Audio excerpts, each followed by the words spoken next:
가식으로 똘똘 뭉친 사람에게 필요한 것. 가식은 본 모습과 다른 모습으로 자기를 포장하는 걸 말합니다. 실제보다 더 착하게, 더 멋지게 보이려고 꾸미는 거죠. 가식적인 사람은 자신의 의도를 숨기고 타인에게 무언가 얻어내기 위해 친절을 베풀고 자기 편으로 만들기도 합니다.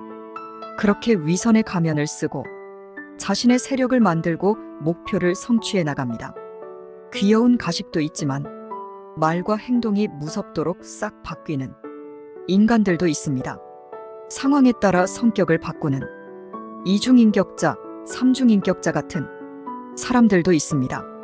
성격이란 다른 사람이 그 사람의 행동을 안정적으로 관찰하게 해주고 그 사람이 자기 자신을 안정적으로 드러내도록 해주는 기질 요인입니다. 우리나라 사람들의 대부분은 성격대로 행동하지 않습니다. 내가 어떤 관계 속에 있느냐에 따라 행동이 달라집니다. 환갑이 넘은 사람이 동문회에 갔는데 자신의 나이가 제일 어리다면 수저와 앞접시를 세팅하고 선배님 파이팅을 외쳐야 합니다. 한편 모임에서 자신이 가장 나이가 많다면 나이 든 사람의 태도를 취합니다. 이렇게 사람은 상황에 따라 행동이 조금은 달라집니다. 그런데 가식적인 사람들은 보통 사람들보다 상황에 훨씬 더 민감하게 대응합니다. 우리가 가식적인 사람에게 당하지 않으려면 그들이 도대체 어떤 상황에서 민감하게 반응하고 가식적으로 행동하는지를 살펴봐야 합니다. 민감하게 반응한다는 것은 곧 불안하다는 뜻이기도 합니다. 불안은 사람을 민감하게 만듭니다. 예를 들어 전쟁터에 나가 싸워야 하는 병사들은 늘 불안합니다. 그래서 똑같은 상처를 입고 똑같은 병에 걸려도 민간인보다 훨씬 더 고통스러워합니다. 전장에서 부상을 당하고 고통스러워하다가도 들것에 실려 구급차에 오르면 신기하게도 고통이 줄어든다고 합니다. 더 이상 고통스럽다고 비명을 지르지도 않고 진통제를 달라고 소리 지르지도 않습니다. 구급차에 타고 나면 곧 병원으로 이송될 거라고 생각하니 안심이 되면서 통증도 참을 만해지는 겁니다.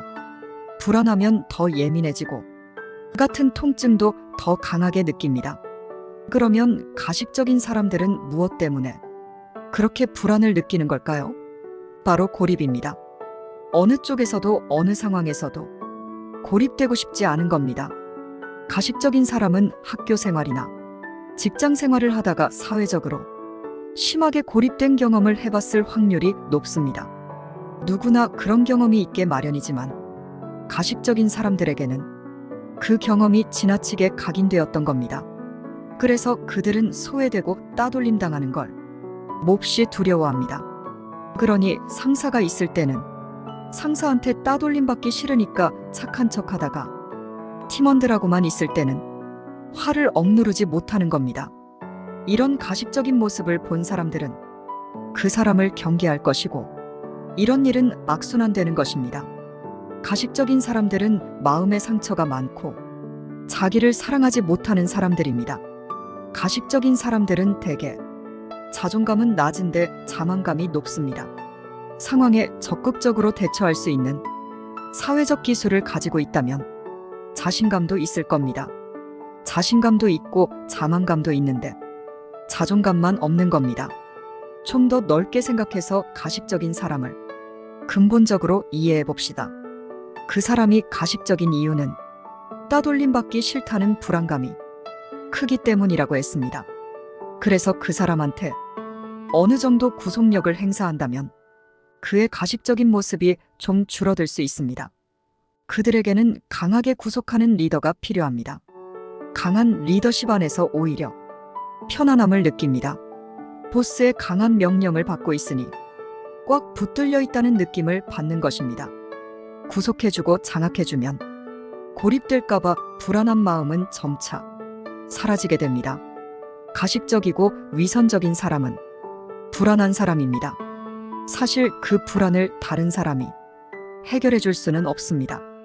기본적으로 그들에게는 기저에 늘 큰 불안이 있고 고립되지 않으려고 따돌리기라는 나쁜 전략을 쓰는 겁니다.